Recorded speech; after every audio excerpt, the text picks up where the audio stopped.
Jaganmohan Reddy CM అయిన తర్వాత నేను కలవే లేదు.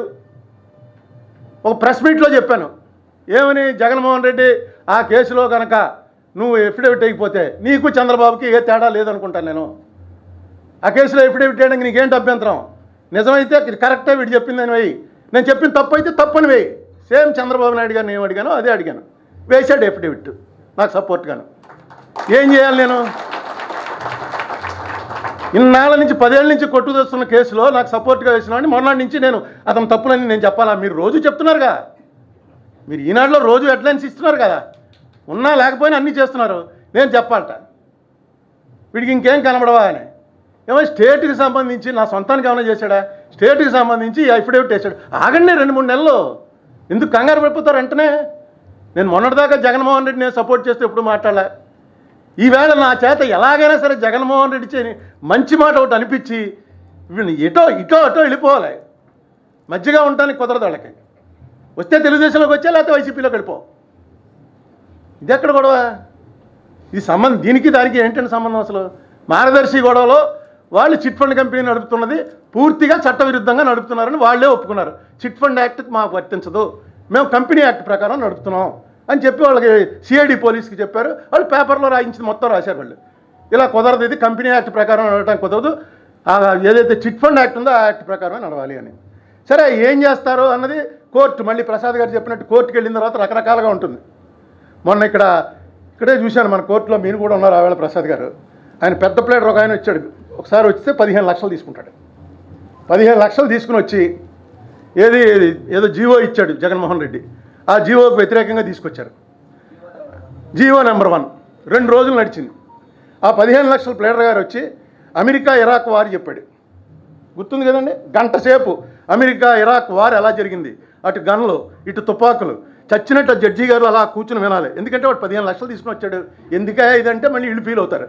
అదే నేను మేము చెప్తుంటే ఏం లేదని మొత్తం చెప్పాడు. చెప్పి ఆఖరిని ఏమన్నాడంటే, ఆ రోజున జార్జ్ బుష్ ఏమన్నాడు, చట్టాలు దేశం కోసం, నోట్ డౌన్. నేను కూడా అదే చెప్తున్నా. దీనికోసం ఇరాక్ వారంతా ఎందుకు చెప్పండి? అన్ని కోర్టు కేసులు పోయి మొత్తం అందరు కేసులు ఉన్నవాళ్ళు ప్రసాద్ గారు అలాంటి వాళ్ళు వీడు చంపేశాడు, రోజంతా తినేసాడు. ఇరాక్ వారు చెప్పాడు, మన ఉక్రెయిన్ వారు చెప్పాడు, ఏంటి జీవో 1 గురించి. ఇలా పెద్ద పెద్ద ప్లేటర్లు వస్తారు, రన్నాయి అక్కడికి జడ్జీలకేమో తలట్టు కూర్చుంటారు, ఏంట్రా మనకి కర్మని. ఇలాంటి కేసులు వచ్చేవాడికి నాలాంటి చిన్ననాడు ఎవడో లేచి నిలబడి, సార్ మా కేసులు అంటే, బాబా ఏం కేసు ఇది, నెక్స్ట్ మంత్ చూసుకుందాం పో అంటాడు. అలాగే 17 ఇన్నేళ్ళు జరిగింది, ఇన్నేళ్ళు నడుచుకుంటూ వచ్చింది. ఈవేళ సరే జగన్మోహన్ రెడ్డి అన్నవాడు చీఫ్ మినిస్టర్గా ఉన్నాడు కాబట్టి, చీఫ్ మినిస్టర్గా వచ్చి మార్గదర్శి ఫైనాన్షియర్స్లో ఒక ఎఫిడవిట్ వేసాడు కాబట్టి సుప్రీంకోర్టులో ఆ వేళ లేకపోతే కొట్టేద్దు. ఎందుకంటే నేనేంటి సంబంధం, నేను ఓన్లీ కంప్లైంట్ ఇచ్చాను అంతే. తెలంగాణ గవర్నమెంట్ వాళ్ళు ఏం మాట్లాడలే. మొన్న ఇక్కడ తెలంగాణ ఈనాడు వేరు, మన ఈనాడు వేరు. ఒకసారి ఎప్పుడైనా తెలంగాణ ఈనాడు చూడండి, నెట్లో ఉంది, నెట్లో తెలంగాణ ఈనాడు చూడొచ్చు. 2 రోజుల క్రితం రాశారు, అసలు భారతదేశంలో తాజ్మహల్ అన్నది ఎంత అద్భుతమైనటువంటి కట్టడమో, హైదరాబాద్ సెక్రటేరియట్ మన కేసీఆర్ గారు కట్టింది అంతకన్నా గొప్ప కట్టడంట. దాని ఫోటోలు లోపలికి నడుస్తుంటే మయసభ ఏమిటిది, ఏంటంటే కేసులో ఆయనకు అనుకూలంగా ఉన్నాడు కాబట్టి. ఇప్పుడు ఆయన కానీ అక్కడ వచ్చి నాకు సపోర్ట్గా వేస్తాడేమో ఎఫిడవిట్. మొన్న వకాలతా వేసాడు, ఇంకా ఎఫిడవిట్ వేయలే. ఏమో కేసీఆర్ కానీ ఇది అతను కూడా ఏమో అరుణ్ కుమార్ చెప్పిందని కూడా ఆలోచించండి ఒక ఎఫిడవిట్ వేస్తాడేమో. మన పరిస్థితి ఏంటని మయసభ కింద మొత్తం మార్చేసి ఇంకా పొగడ్డం రాస్తారు వాళ్ళు. అయితే కేసీఆర్ అంతకన్నా ఇది అనుకోండి జాదుగారు. అందుకని మనం ఏం చేస్తాడో ఇంకా అప్పుడే ఏం చెప్పొద్దు, చూడాలి. ఈ కేసుకి సంబంధించి నేను అడ్వకేట్స్కి కానీ ఆడిటర్స్కి కానీ ఎవరికైనా చెప్పేది ఏంటంటే, మీరు డెఫినెట్గా మీ ప్రొటెస్టులు తెలియజేయచ్చు, కానీ మీరు కొంచెం అట్లీస్ట్ మీ మనస్సులో ఉన్న ఇది కరెక్టా కాదా అన్నది ఆలోచించండి. ఇదే ఒక వేరే వ్యక్తి చేస్తే ఎలా బిహేవ్ చేస్తుంది ప్రభుత్వం, ఎలా తీసుకెళ్ళి లోపలేస్తారో, ఎలా ఇంటరాగేట్ చేస్తారో. మొన్న రామోజీరావు గారు ఉన్నారు, ఆయన పడుకునుంటే వెళ్ళి చచ్చినట్టుగా వెళ్ళి చుట్టూ కూర్చుని రాసుకుని వచ్చారు. చట్టం ముందు అందరూ సమానం అంటాం, అది పచ్చి బూతు, ఏమి కాదు అది. చట్టం ముందు ఏమి సమానం కాదు. డబ్బులు ఉన్నవాడి చేతిలో చట్టం ఎలా కావాలంటే అలా ఆడుతుంది, డబ్బులు లేకపోతే ఇంతే సంగతిలో. వెళ్ళారు, రాసుకొచ్చారు. నాకు అభ్యంతరం లేదు, ఎందుకంటే ఆయన పెద్ద ఆయన కోడలు లేడీ, ఇద్దరు ఇంటికి వెళ్ళారు. అసలు ఎవరినైనా నేను అదే చేయమంటాను. ఎవరినైనా సరే పోలీసు నేను అడిగేది ఏంటంటే, ఇలాంటి నేరాల్లో, ఏవో మర్డర్ కేసులో రౌడీజమో ఇంకోటి అలాంటి నేరాలు వేరు, ఇలాంటి నేరాల్లో, ఆర్థిక నేరాల్లో ఎక్కడైతే డబ్బులు పే చేస్తానంటున్నారు కాబట్టి మీరు వాళ్ళని పోలీస్ స్టేషన్కి పిలవాల్సిన పనే లేదు. అలాగే మీకు ఆడిటర్స్కి మీకు ఇచ్చిన నోటీస్ ఒక ఫ్రెండ్ ఆడిటర్ గారు పంపించారు నాకు. దాంట్లో చూశాను ఏంట్రా ఈ నోటీస్ అంటే ఆఖరిని ఉంది వీ రిక్వెస్ట్ యూ అని ఉంది. పోలీసు రిక్వెస్ట్ చేశారు వాళ్ళని, వచ్చి మా ఆఫీస్కి పలానా రోజున మీరు వచ్చి మీకు చెప్పినట్టయితే మేము రికార్డు చేసుకుంటామని. వీళ్ళు దాని గురించి మళ్ళీ మీటింగ్ పెట్టారు, కోర్టులో వేసాం చూస్తాం వీళ్ళ సంగతి అని చెప్పారు. క్లియర్గా డివిజన్ తెలిసిపోతుంది. ఏంటి, జగన్మోహన్ రెడ్డికి వ్యతిరేకులు ఎవరు, వ్యతిరేకులందరూ ఈనాడుని అడిగి ఈనాడిని పొగుడుతూ ఒక స్టేట్మెంట్ ఇస్తేనే వాళ్ళు వ్యతిరేకుల కింద లెక్క, లేకపోతే ఒప్పుకోరు. లేకపోతే జనసేన ఎందుకు ఇవ్వాలి, జనసేన ఇవ్వాల్సిన పని లేదు. జనసేన పార్టీ కూడా రామోజీరావు గారి మీద ఇలా వెళ్ళటం చాలా తప్పు. చాలా అంటే ఆ రామోజీరావు గారు చేస్తున్నదని జగన్మోహన్ రెడ్డి తప్పు చేస్తున్నాడు అన్నవాడే జగన్మోహన్ రెడ్డికి వ్యతిరేకం. కమ్యూనిస్టులు చెప్పేశారు, సరే టీడీపీ అయితే వాళ్ళదే పార్టీ, జనసేన కూడా చెప్పేసింది. కొత్తగా ఏదైనా పార్టీ పెడితే ఈనాడులో రావాలనుకుంటే డైరెక్ట్గా చెప్పాలి. ఈనాడు పేపర్ చాలా గొప్ప పేపర్ అయిపోయింది. మన దురదృష్టం ఏంటంటే ఈనాడు పేపరు ఎలాంటి వాల్యూస్ మెయింటైన్ చేస్తుందో ఒక ఉదాహరణ చెప్తాను. పేపర్లు అంటే న్యూస్ చెప్పాలి. 2009లో ఈ మార్గదర్శి గొడవ అయిన తర్వాత నేను పార్లమెంట్కి పోటీ చేశాను. మీకు తెలుసు, ఈనాడు అందరం చదువుతాం. ఈనాడు పేపర్లో జిల్లా ఎడిషన్లో అక్కడ local candidate, Rajahmundry candidate, Vijayawada candidate, ఎవరు ఎంపీ క్యాండిడేట్లు ఒక పెద్ద వేసేవాడు. ఒక పేపర్లో వేసి కాంగ్రెస్, తెలుగుదేశం, పిఆర్పి, బీజేపీ ఈ 4 పార్టీకి చెందిన క్యాండిడేట్లు రాయటం. వీళ్ళు అంటే కొంచెం ఫ్రేలో ఉన్న పార్టీలని ఫోటో వేసి వాళ్ళ చరిత్ర రాయటం. 4 అలా అన్ని చోట్ల రాశారు. రాజమండ్రి వచ్చేటప్పటికి మాత్రం 3 పేర్లే రాశారు, మురళీమోహన్, కృష్ణరాజు, సోమవీర్రాజు. నేను లేను, నేను కాంగ్రెస్ క్యాండిడేట్, సిట్టింగ్ ఎంపీని, నా పేరు లేదు. వాళ్ళ 3 మధ్య పోటీ. ఇంత సంకుచితంగా నడిపేటువంటి వాళ్ళు ఎవరైనా ఉంటారా? పైపెచ్చు మార్గదర్శి నేను ఎప్పుడైనా ఏమన్నా అన్నాను, కానీ ఈనాడిని ఎప్పుడు అన్నది. ఈ విషయం కూడా ఇప్పుడే చెప్తున్నా, ఎందుకంటే నాకు ఎవరో ఫ్రెండ్ పట్టుకొచ్చి మొత్తం అప్పటి పేపర్లన్నీ ఇచ్చాడు. ఇచ్చి ఒక ఎగ్జిబిషన్ పెట్టి ఇప్పుడు నువ్వు విపరీతంగా వస్తారు చూడటానికి, ప్రతి ఊరికి పంపించి ఈనాడు ఎలా రాస్తుంది, ఏది నా మీద రాసినవే, కేవలం నాకు వ్యతిరేకంగా ఎలక్షన్ టైంలో రాసినవన్నీ అతను ఎందుకు దాచించాడో పాపం, ఆయన దాచి ఉంచి పట్టుకొచ్చి చూపించాడు. గుర్తుందిగా, ఆయన పట్టుకొచ్చి చూపించాడు, ఇవన్నీ వేసి మీరు చూపించండి అని. ఎందుకో రామోజీరావు గారు ఒక ఐకాన్ అయిపోయారు. అలా ఉండాలి, ఆహా ఓ ఈ గ్రేట్, ఆయనకి చట్టాలు లేవు, ఏం లేవు, అలా కావాలంటే అలా బతకచ్చండి, బతికితే అలా బతకాలండి. ఆయన్ని సపోర్ట్ చేస్తూ ఒక పెద్ద గ్యాంగ్, ఆ గ్యాంగ్ అంతా కూడా బాగా క్యాష్ ఉన్న వాళ్ళే.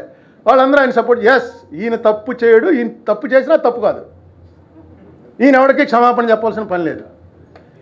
ఇది కానీ మనం అరికట్టకపోతే, ఎందుకంటే మనం రామోజీరావు గారి మీద ద్వేషం కొద్ది కాదు, ఇందాక ప్రసాద్ గారు చెప్పారు, మాఫియాలకు తయారవుతాయి.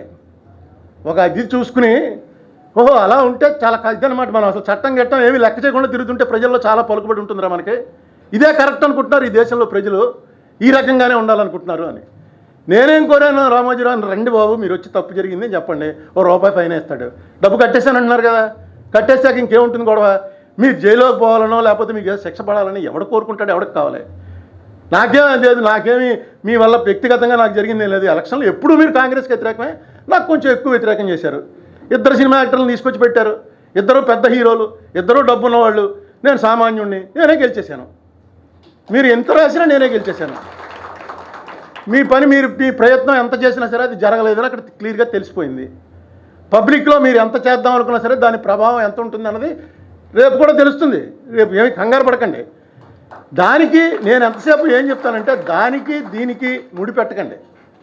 మీరు చేసేది ఒక సెలబ్రిటీ అన్నవాడు ఎప్పుడు కూడా, భగవద్గీతలో కృష్ణుడు చెప్తాడు, అర్జునుడు పారిపోతాను బాబాయ్ నాకు అర్థం అవుద్దు, ఏమొద్దు, ఎందుకే మా సొంత మనుషులందరినీ చంపేసుకుని నాకెందుకురా బాబు ఈ రాజ్యం, నేను వద్దు, నేను పోతున్నాను, ఈవేళ నుంచే సన్యాసం తీసుకుంటున్నాను. అది మంచిది కదా. ఎవడన్నా గొడవ వదిలేసి వెళ్ళిపోతానంటే అతను సపోర్ట్ చేయాలి. కృష్ణుడు సపోర్ట్ చేయరా, ఏం చెప్పాడు? యద్య ఆచరతి శ్రేష్టస్తత్తదేవేతరో జన సయత్ ప్రమాణం కురితే లోకస్తదనువర్తతే. రే నువ్వేదో సన్యాసం చాలా గొప్పదని పారిపోవటం కాదు. శ్రేష్ఠులైనటువంటి వ్యక్తులు ఏ పని అయితే చేస్తారో మిగతా వాళ్ళందరూ కూడా దాన్ని ఆచరిస్తారు, దాన్ని ఇమిటేట్ చేస్తారు. నువ్వు అర్జునుడు అంటే ఓ పెద్ద ఫిగర్, నువ్వు పెద్ద సెలబ్రిటీవి, నువ్వు యుద్ధంలోంచి వెళ్ళిపోవడానికి వైరాగ్యం వచ్చిందండి, వీడు వచ్చింది, ఇదేమనుకోరు, భయపడి పారిపోయాడండి అనుకుంటారు. అనుకుని భయపడి పారిపోవటం అనేది తప్పు లేదు అని ఒక కొత్త ప్రెసిడెంట్ స్టార్ట్ అవుతుందన్నమాట. అలాంటి ప్రెసిడెంట్ నువ్వు స్టార్ట్ చేయకు, తప్పది. శ్రేష్ఠులైనటువంటి వ్యక్తులకు చేయడానికి అర్హత లేదు. నేను ఈవేళ రామోజీరావు గారికి చెప్తున్నా, మీరు ఒక సెలబ్రిటీ అయ్యారు.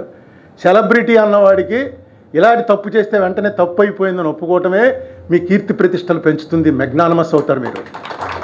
మీరు దీన్ని ఎలాగోలాగి వీడు జగన్మోహన్ రెడ్డి ఏదో కక్ష కట్టి నా మీద చేస్తున్నాడు, వీళ్ళ నాన్న నా మీద కక్ష కట్టి చేశాడు, నా మీద 50 లక్షలకు వేశారు. ప్రసాద్ గారు ఒక యాక్ట్ తీసి చూపించాడు.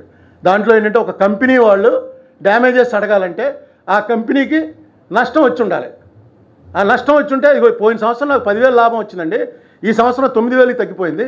ఈ అరుణ్ కుమార్ అన్నవాడు నా మీద చేసిన వ్యాఖ్యల వల్ల నా లాభం తగ్గిపోయింది కాబట్టి అతను నాకు డ్యామేజ్ కట్టాలి. లేకపోతే గుడ్ విల్ ఏముంటుంది, కంపెనీకి గుడ్ విల్ అంటే ప్రాఫిట్ మేకింగ్. ఆయనే చూపించుకున్నాడు. నేను స్టేట్మెంట్ ఇచ్చి ఈయన మీద కంప్లైంట్ ఇచ్చిన తర్వాత మూటలతో డబ్బులు పట్టుకొచ్చే క్యూలో నిలబడి కట్టేస్తున్నారు. మీరు తీసుకోండి చిట్ ఫండ్ కంపెనీల దగ్గర. చిట్ ఫండ్ కంపెనీ వాళ్ళు మేము తీసుకోమా అంటున్నారు. ఇవన్నీ టీవీలో చూపించారు. ఇది జరిగిన తర్వాత అబ్బో బాగా ఇంకా పెరిగిపోయి ఈయన బ్యాలెన్స్ షీట్లో కూడా చూపించారు. ఇదిగో మా లాస్ట్ టైం ప్రాఫిట్ ఎంత, ఇప్పుడు ప్రాఫిట్ ఎంత. ఏమంటే 2,600 కోట్లు కలెక్ట్ చేసిన ఒక కంపెనీ 1,800 కోట్ల రూపాయలు నష్టం చూపిస్తుంటే, నష్టం చూపిస్తోంది. 1,800 కోట్లు నష్టం ఆయన వ్యాపార సంస్థలు అన్నీ కలిపి 2,600 కోట్లు జనం దగ్గర వసూలు చేశాడు. గవర్నమెంట్ అడగదా?